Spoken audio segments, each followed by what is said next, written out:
Welcome back to Astro Health. We have gone through the sun signs and deficiencies of the relevant charts. We would like to know the first principles of reading health or the lack of it from a horoscope. First principles. Yes. Pretty nice expression. I'll tell you why. Astrology being an intricate subject where the combinations and permutations go on increasing as you start focusing. And if you take off from a wrong platform, the wrong angle, which might sound pretty interesting or appealing to the astrologer when he is looking at a chart. And first principles, as you just mentioned, the very first principle is wrongly placed, and that is quite a difficult choice because some astrologers think that they have started at the right place, but after they travel along, they realize that maybe that was not the road; it was the wrong road taken. So the text and the context will be missing. So the first principles are very important, and in medical astrology, because we don't normally go through a lot of yogas here. There can be yogas which you study for other purposes, but health, which is so abstract that life itself depends on this, isn't it? So no chances can be taken while predicting health or the lack of it. The first principle is that the classification of signs amongst the earthy sign, the windy sign, the fire sign, or the watery sign.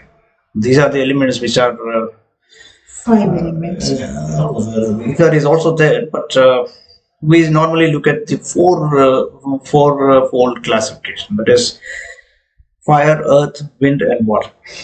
Four. Yeah. There are some occasions when we go to the space area also. That comes later, but that's a little bit complicated. We will dwell even on that later. But these four elements constitute a lot of area. In Ayurveda, you have this Vata, Pitta, and Kapha. So similarly, in astrology, the signs are divided amongst fire, earth, wind, and water. And which kind of sign is being afflicted by which classified planet? Again, the planets are also classified into fire, wind, and water. So that's a very interesting combination which tells you about the area which is afflicted. Let me give you the classification.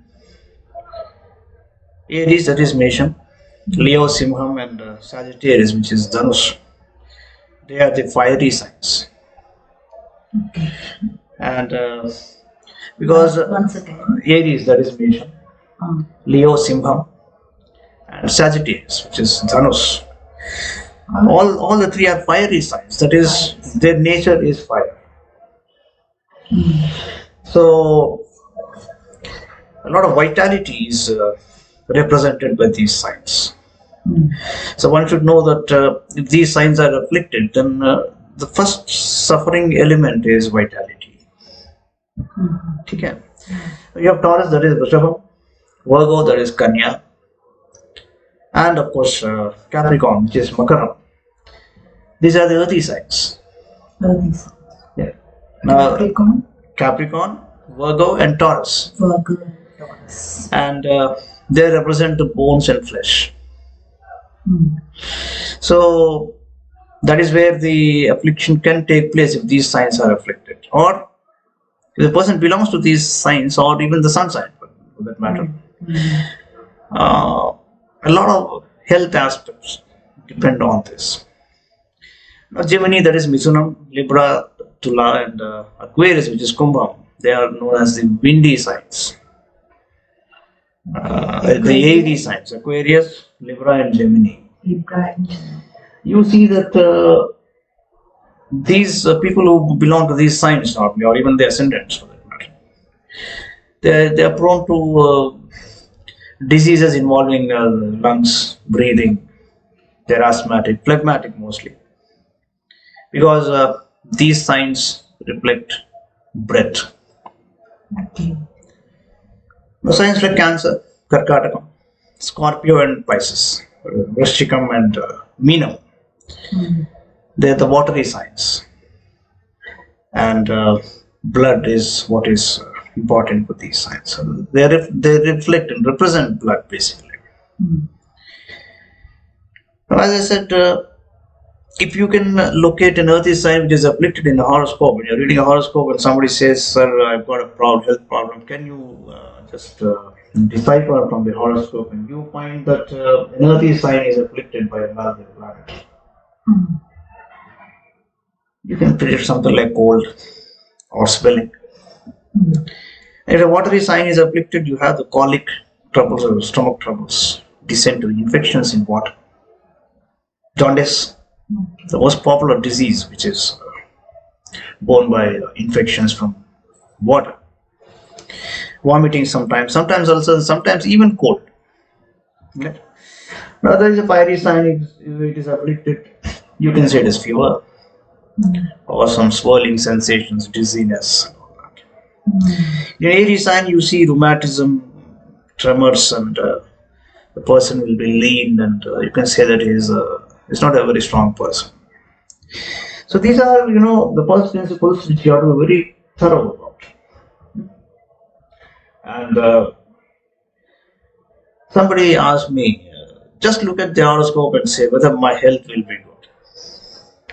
Generally, people. Yeah, the first question is whether I would enjoy good health in my lifetime, or will I be suffering throughout. We do see people suffering throughout their lives owing to some disease or the other. And some people suffer only maybe during their old age because of the lack of vigor and vitality, because that's lost at that point of time. And some people suffer during childhood and then pick up their health.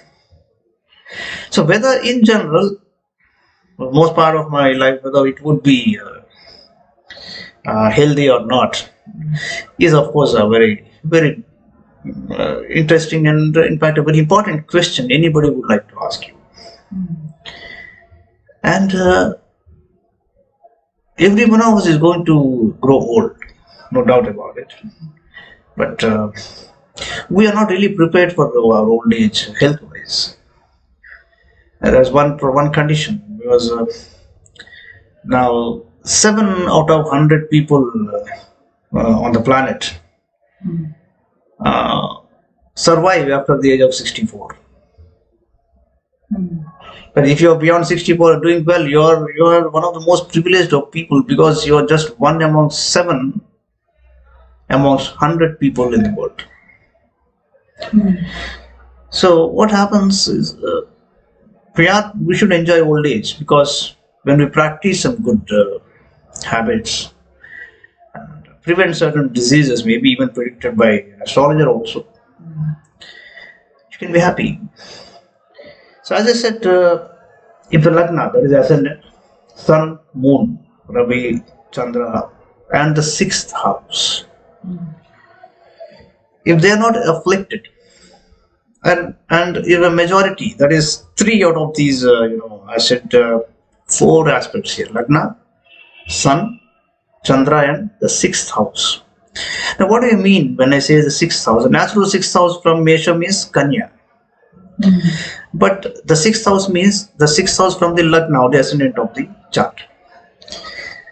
So out of these 4, if a majority, this is 3, are not afflicted, come what may, the person would enjoy wonderful health throughout his life. And there is an even number. If 2 are afflicted, and among the afflicted house, the signs, one is aspected by Guru or Ravi, doesn't matter. You still enjoy that. encounter a disease or two, but then you overcome and you have the immunity, the nutritional levels to counter. And there is a, how do we say that these are fortified or they're doing well? That is, they must be in conjunction and there must be an aspect of benefics. A good planet should aspect, isn't it? And vice versa. If these four are having trouble, then one can say the person would suffer from ill health and inconsistent health. In fact, on occasion, inconsistent health can be more dangerous than ill health. I tell you why, because you are at the disposal of doctors throughout your life. The doctors might change their opinions on medicinal treatment, but also undergoes a lot of U-turns. So you don't know whether you are being treated properly or not. There's a different aspect that astrologers can predict the ingenuity of a doctor who is treating you. I won't comment upon that at the moment. But there is one very interesting empirical principle in astrology, medical astrology. I'll tell you what. Now, Kanya and Meenam, that is, Kanya is Virgo and Meenam is Pisces. You have a horoscope in front of you. The first and foremost principle, you say the first principles, that's what you said. I would say first among the first. You look at these two signs, that is Meenam and Kanya. These are the sensitive signs in any horoscope. It has been proven many times that if there is an affliction either to Kanya or Meenam or both, it causes ill health straight away. So you have to look at Kanya, the natural sixth house. Does this depend upon period or Invariably, even if the person is running a very good transit or transition for that matter, planetary period or the Gocharam. Yeah, because the planetary period is good, it might moderate. But if it is bad and again these two signs are afflicted or one of them, then there is trouble. The person is always complaining about some disease, some disability, some ailment or some tension, some anxiety about his health. Now, there is a reason for this because Kanya, what is Kanya? The natural sixth house. Sixth house represents health.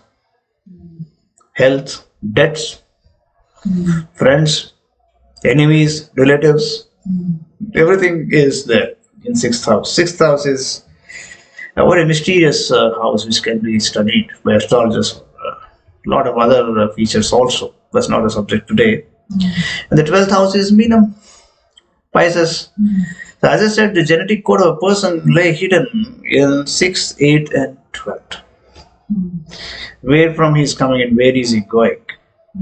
Those are revealed in 6, 8 and 12. The planets owning these houses and the planets positioned in these houses, the relationships with them, that combination, those are very important to understand the genetic code and the inherited diseases also. Because that is how the study goes. 6, 8 and 12. 6, 8 and 12. So, yeah, I'm ignoring 8 for the moment, but the first principle, because you asked, is to first study the sign Kanya, irrespective of the Lagna, mind you.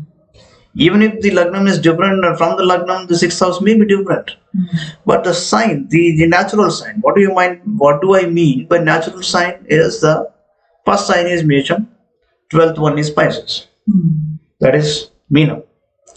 The natural sixth house is Kanya, the sixth Rashi. The natural 12th is Meenam, that is Pisces.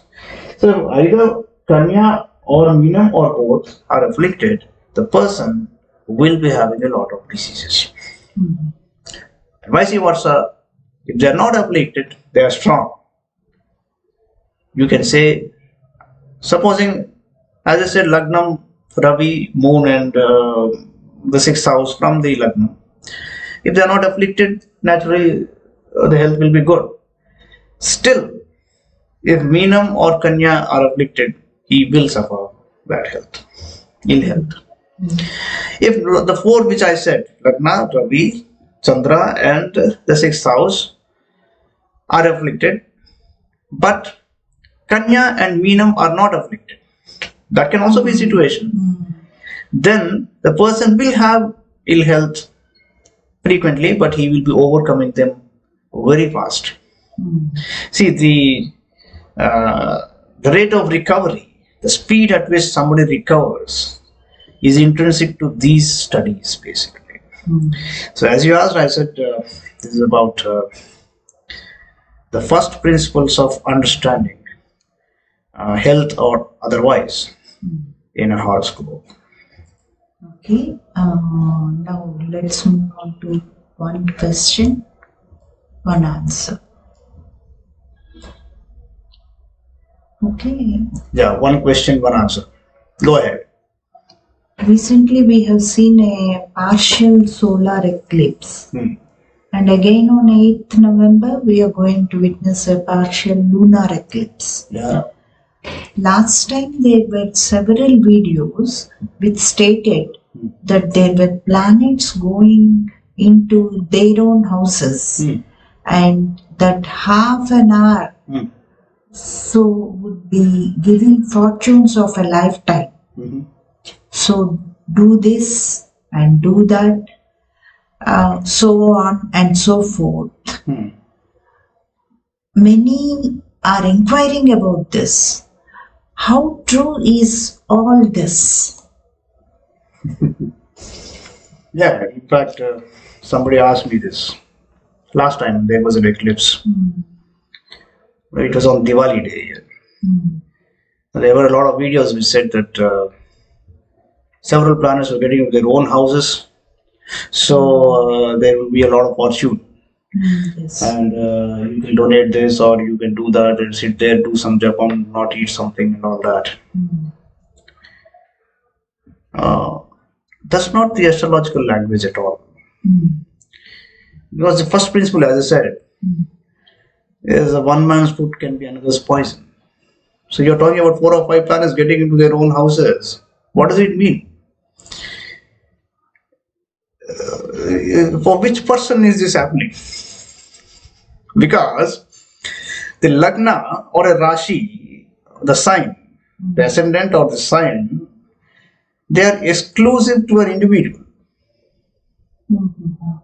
It's not for all. You have to be case specific. See, for a Lagna, some will be benefic planets, some will be malefic planets.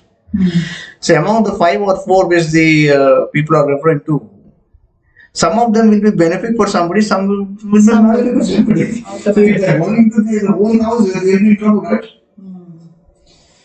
So you can't generalize. Okay, show me somebody who has really earned a great fortune out of this. I have not seen him. So let's not go into those ridiculous ways of presenting astrology to people. Extraordinary things happening depending upon these things. As a kuch nahi. See, the point is, it is case sensitive. I'm reminded of a story wherein the Swamiji goes with his disciples to a village seeking food.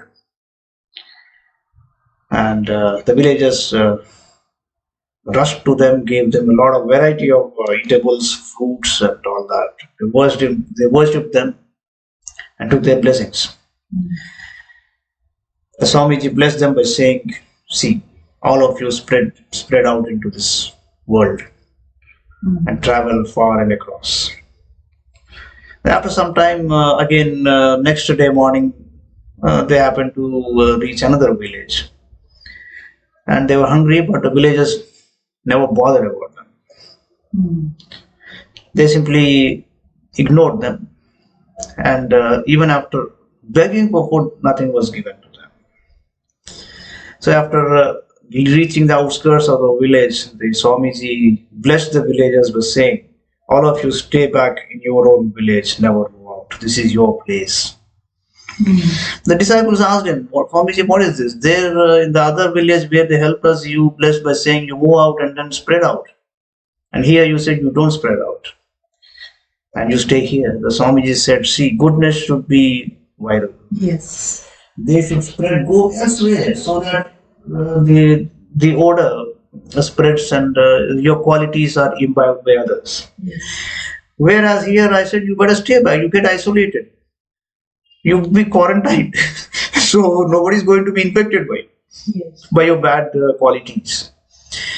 The same fashion, in a horoscope, what's so great about a planet getting into its own house?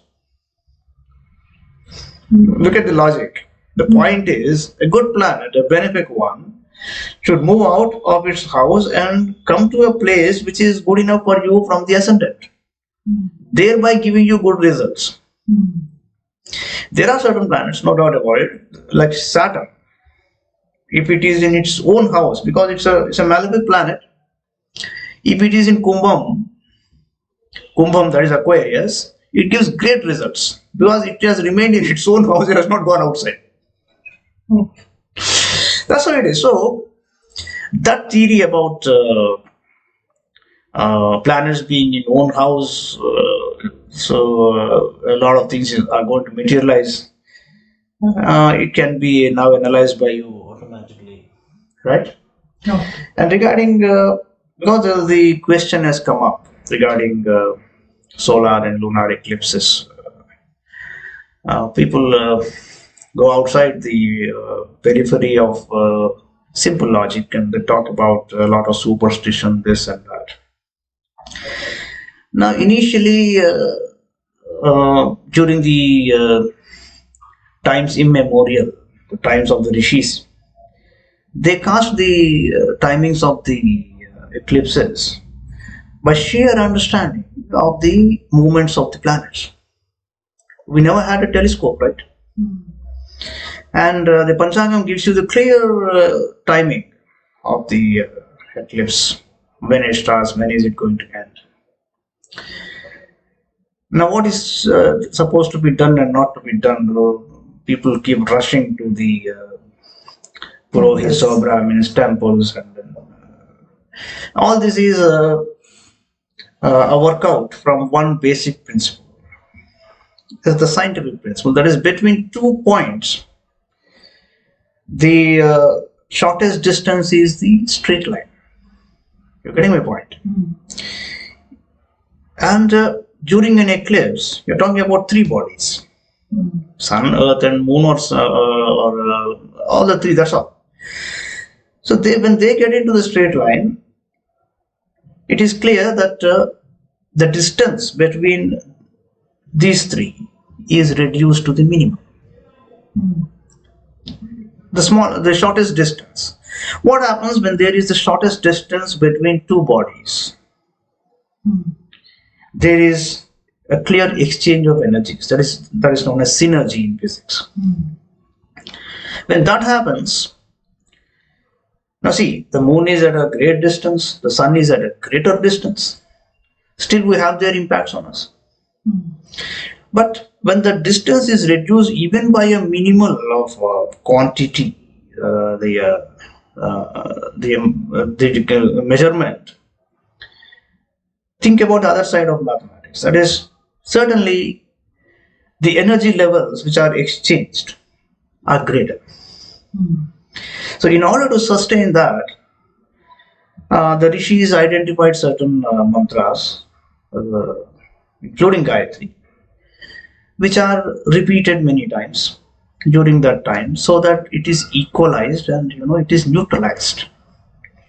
That is why, because if somebody is not yet born, it is in a fetal situation where the carrying mothers are said to lie down, because they shouldn't suffer the excess of energy exchange between the planets. Now, you'll remember sometime during 1980-81 there was a total solar eclipse in India. Several scientists came to India to study the impact. And one revelation was that the small birds like the sparrow or nightingale, they, even when they were on a railway track.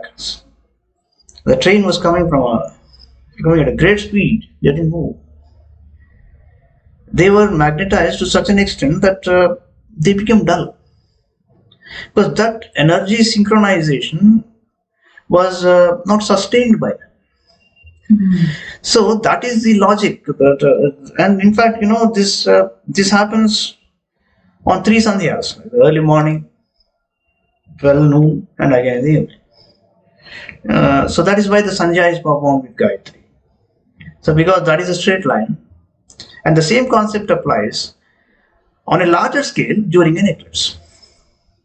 That is why it is a path for upasana, where you try to understand yourself more and more, trying to synchronize those energies.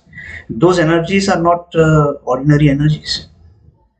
They are, that is the principle by which the universe runs, isn't it? That's a symmetry. So that was the concept. And all else is just a multiplication of those concepts and say rituals, and then go and do this, donate that, go to a temple. See, donation, however you do it contributes something to you. So if you I would suggest donate to the needy. needy. Like if you donate some rice to a Brahmin, or some like let us say certain pulses which are suggested. Nowadays, the Brahmins, I'm afraid, they don't take them. They just resell them to the shopkeeper. That doesn't help. Dhanam per se is something like idanna mama. This is not mine. You give it to somebody, or you give money to the needy, or people who have to fend for themselves. They don't have enough food. Donate.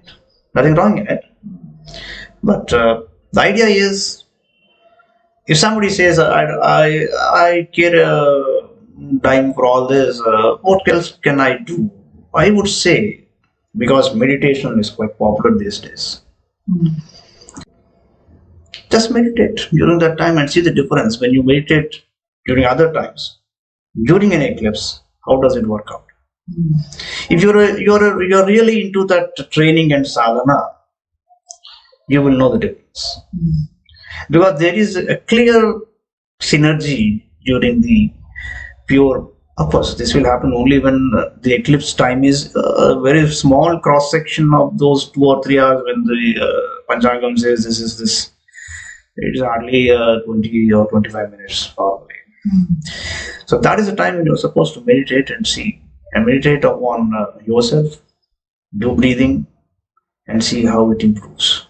Or whatever your training really improves. So that is about the basics of medical astrology, first principles. And we will launch into something like we'll pick up a disease and see how it runs across a horoscope and the configurations which contribute to that disease. And having said that, how to do something to come out of that. Yes. Part of remedial astrology, because these aspects, diagnosis is on one side, and of course cure is on the other side. Thank you.